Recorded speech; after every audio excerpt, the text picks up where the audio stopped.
তাদের দায়িত্ব ছিল শুধুমাত্র নির্বাচন কেন্দ্রিক সংস্কার শেষে একটি জাতীয় গ্রহণযোগ্য নির্বাচন। তারা যে সংস্কারের নামে যে একটি বছর কালক্ষেপণ করেছেন, দেশকে তারে আরো বেশি রসাতলে নিয়ে গিয়েছেন। যারা বিচারের দায়িত্ব পালন করতে চান, তাদের বংশের মধ্যে 5 জন লোককে গ্রেফতার করা হয় নাই। বর্তমান প্রেক্ষাপটে গণতন্ত্র এবং সংবিধান নিয়ে আলোচনা করতে হয়, এটা খুব দুঃখজনক বিষয়।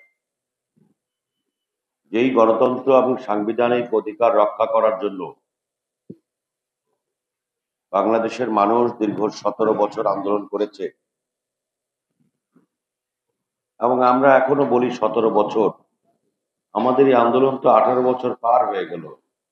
এই 1 বছরও তো মানুষ গণতন্ত্র এবং সংবিধানের জন্য লড়াই করছে। কেন? ছাত্র জনতার গণ অভ্যুত্থান হওয়ার পরে একটি সুবিধাবাদী মহল, ষড়যন্ত্রকারী গোষ্ঠী, তারা বিভিন্নভাবে বলার চেষ্টা করলেন নির্বাচনের জন্য, একটি শুধু নির্বাচনের জন্য কি আন্দোলন হয়েছে, ছেলেপেলেরা রক্ত দিয়েছে। দুঃখজনক ও সত্য, পরিবেশটা এমন ভাবে তৈরি করা হয়েছিল, আমরা ওই নিয়মে নিয়ে বলতাম যে হ্যাঁ তাই তো, কিছু সংস্কার করা দরকার, বিচারের দৃশ্যমান হওয়া দরকার। এই সুযোগে ষড়যন্ত্রকারী গোষ্ঠী আরো শক্ত করে এটা প্রচার করতে লাগলো যে সংস্কার হতে হবে, বিচার হতে হবে, তা না হলে নির্বাচন মানি না। আমি আপনাদেরকে স্পষ্ট করে বুঝাতে চাই, এই যে নেপালে কয়েকদিন আগে গণ অভ্যুত্থান হয়েছে, নেপালের সরকার ক্ষমতায় আসার 2 দিনের মাথায় 5ই মার্চে নির্বাচনের কথা ঘোষণা করে দিয়েছে। ছাত্ররা সবাই ক্লাসে চলে গিয়েছে। আমাদের দেশের ছাত্ররা তারা আন্দোলনের শরিক হয়েছে। কখন শরিক হয়েছে? শেষ মুহূর্তে যখন দেখেছে বারান্দায় দাঁড়িয়ে থাকা একটা বাচ্চা ছেলে, তাকে পুলিশ গুলি করেছে, পুলিশের গুলিতে নিহত হয়েছে। একজন গৃহবধূ, তিনি তার সন্তানের সঙ্গে রাজপথে গিয়ে গুলিবিদ্ধ হয়ে মৃত্যুবরণ করেছেন বিনা অপরাধে, তাকে হত্যা করা হয়েছে। সেই সময় সারা দেশের ছাত্র জনতা একসাথে হয়ে এই আন্দোলনের শেষ শক্তি হিসেবে জীবন দিয়ে তারা আমাদের আন্দোলনকে সফল করেছে। এই আন্দোলনের প্রেক্ষাপট একটি ছিল যে মানুষ তার সাংবিধানিক অধিকার এবং গণতান্ত্রিক অধিকার ফিরিয়ে পেতে চায়। আর সাংবিধানিক এবং গণতান্ত্রিক অধিকার একটি মানুষের জন্মগত অধিকার। আর সাংবিধানিক এবং গণতান্ত্রিক অধিকার ফিরিয়ে দেওয়ার জন্য নির্বাচন ছাড়া অন্য কোনো রাস্তা নেই। তাহলে এই আন্দোলন হয়েছিল একটি সাংবিধানিক গণতান্ত্রিক অধিকার ফিরিয়ে দেওয়ার জন্য। আর যে অন্তর্বর্তীকালীন সরকার ডক্টর মোহাম্মদ ইউনূসের নেতৃত্বে রাষ্ট্র ক্ষমতায় এসেছিলেন, তাদের দায়িত্ব ছিল শুধুমাত্র নির্বাচন কেন্দ্রিক সংস্কার শেষে একটি জাতীয় গ্রহণযোগ্য নির্বাচন অনুষ্ঠান করা। এর বাইরে কোনো দায়িত্ব তাদের ছিল না।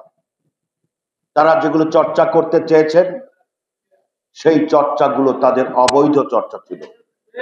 তারা যে সংস্কারের নামে যে একটি বছর কালক্ষেপণ করেছেন, দেশকে তারে আরো বেশি রসাতলে নিয়ে গিয়েছেন।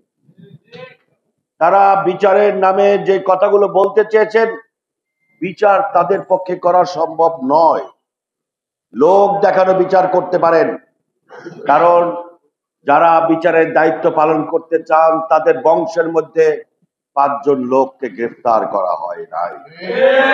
তার পরিবারের কেউ গুমের শিকার হন নাই, তার বংশের মধ্যে কেউ ব্যবসা বাণিজ্য এইগুলোকে ব্যবসা বাণিজ্যের ক্ষতিগ্রস্তের শিকার হন নাই। তারা খুব আরামে এসেছিলেন, কেউ দেশে ছিলেন, কেউ বিদেশে ছিলেন। তিনি বিচারে কি বুঝবেন? তিনি 17 বছর নির্যাতন, তার তো পুরা বংশের মধ্যে, শরীরের মধ্যে, চেহারার মধ্যে কোনো জায়গায় ছাপ ফেলেনি। উনি এই 17 বছর নির্যাতন, জুলুম, হত্যা, খুন এগুলো কিভাবে বুঝবেন? উনি লোক দেখানোর জন্য বা ওনারা সস্তা জনপ্রিয়তা অর্জনের জন্য এই বিচারের কথা বলেছেন হয়তোবা। আর বিচার তো ধরে বেঁধে সময় বেঁধে দিয়ে তো বিচার করা সম্ভব নয়। আমরা তো সেই আদর্শে বিশ্বাস করি না। আমাদের প্রতিষ্ঠাতা শহীদ প্রেসিডেন্ট জিয়াউর রহমান এই বাংলাদেশে গণতান্ত্রিক এবং সাংবিধানিক অধিকার ফিরিয়ে দিয়েছিলেন। বিএনপি যতবার ক্ষমতায় এসেছে ততবার বাংলাদেশে গণতান্ত্রিক এবং সাংবিধানিক অধিকার প্রতিষ্ঠিত ছিল। আবারও যদি এই দেশে গণতন্ত্র এবং সাংবিধানিক অধিকার মানুষের ফিরিয়ে দিতে হয়, বাংলাদেশ জাতীয়তাবাদী দলকে নির্বাচিত করা ছাড়া এই দেশের মানুষের কাছে অন্য কোনো পথ খোলা নাই, এটা সাধারণ মানুষ জানে। সেই কারণেই মিথ্যাচার করে, মিথ্যা অপবাদ দিয়ে, ষড়যন্ত্র করে আমাদের দলকে বিভিন্নভাবে বিতর্কিত করার অপচেষ্টা চালানো হচ্ছে। এখন তারা চিন্তা করছে বিভিন্নভাবে কৌশলে আমাদের মনোনীত প্রার্থীদের মধ্যে একটা ঝামেলা তৈরি করে দেবার জন্য। আমরা মনে করি বাংলাদেশ জাতীয়তাবাদী দলের যে সমস্ত প্রার্থী দল থেকে ঘোষণা করা হবে, জনাব তারেক রহমান, দেশনেত্রী বেগম খালেদা জিয়া যাদেরকে মনোনীত করবেন, সেইখানে আমাদের নেতা কর্মীরা কোনো টুটা শব্দ করবে না। তারা ঐক্যবদ্ধ হয়ে আগামী নির্বাচনে ধানের শীষকে বিজয়ী করার জন্য সকলে কাজ করবেন। সেখানে কোনো বিভেদ থাকবে না। রাজনীতিতে প্রতিযোগিতা থাকতেই পারে, রাজনীতিতে প্রতিযোগিতার অংশ হিসেবে একজন আরেকজনকে বেশি জনপ্রিয়তা প্রমাণ করতে চাইতেই পারেন, সেটাও সাংবিধানিক এবং গণতান্ত্রিক অধিকার। এটাকে কেন্দ্র করে আমাদের ওই যে ষড়যন্ত্রকারী গোষ্ঠী, তারা কিন্তু আমাদের মধ্যে আবারও বিভ্রান্তি সৃষ্টি করার চেষ্টা করছে। আমাদের নেতা কর্মীদেরকে সতর্ক থাকতে হবে, যে কোনো মূল্যে ঐক্যবদ্ধ থেকে ধানের শীষকে বিজয়ী করব। বাংলাদেশের মানুষের গণতান্ত্রিক এবং সাংবিধানিক অধিকার আমরা প্রতিষ্ঠা করে ছাড়ব।